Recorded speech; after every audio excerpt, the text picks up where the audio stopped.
News Update. Shalom! Isang mapagpalang umaga na naman sa ating lahat. Narito po muli kami upang magatid sa inyo na maumaati ka pong balita sa loob at labas ng ating sumenyo. Ako po si Rogen.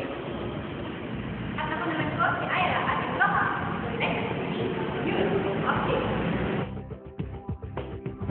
Last Tuesday, nagkaroon ng dance recital ang iba't ibang centers ng LDCFC sa Alang Pag-ibig. Sinubotahan po ito ng mayong people at leaders ng ating iglesia. Muli po, nagpapasalamat sa inyo mga kanood at pumili ng mga t-shirt. Maraming salamat sa inyong suporta.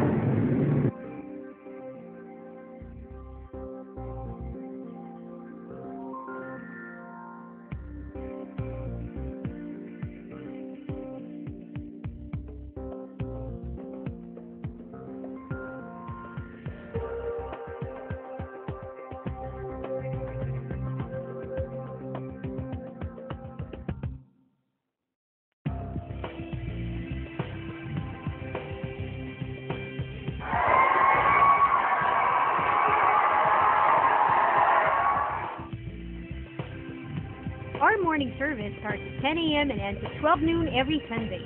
Enjoy God's presence and fellowship with our co-believers. For the young people, the youth service is for you.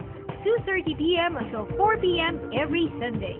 Every Friday, we hold our prayer meeting at 8 p.m. Itaas natin ang Panginoon sama-sama habang tayo'y tapat na nananalangin sa Kanya.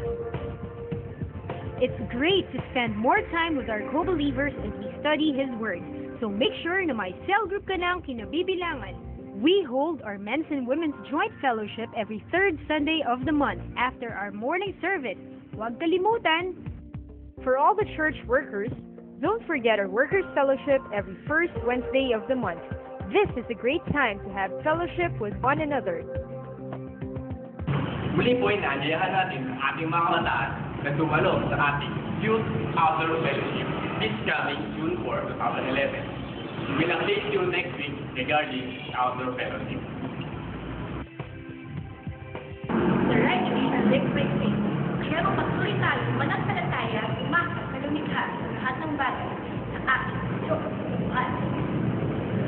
Hanggang sa muli, ito ang NFPC News Update. Shalom! LDCFC News Update.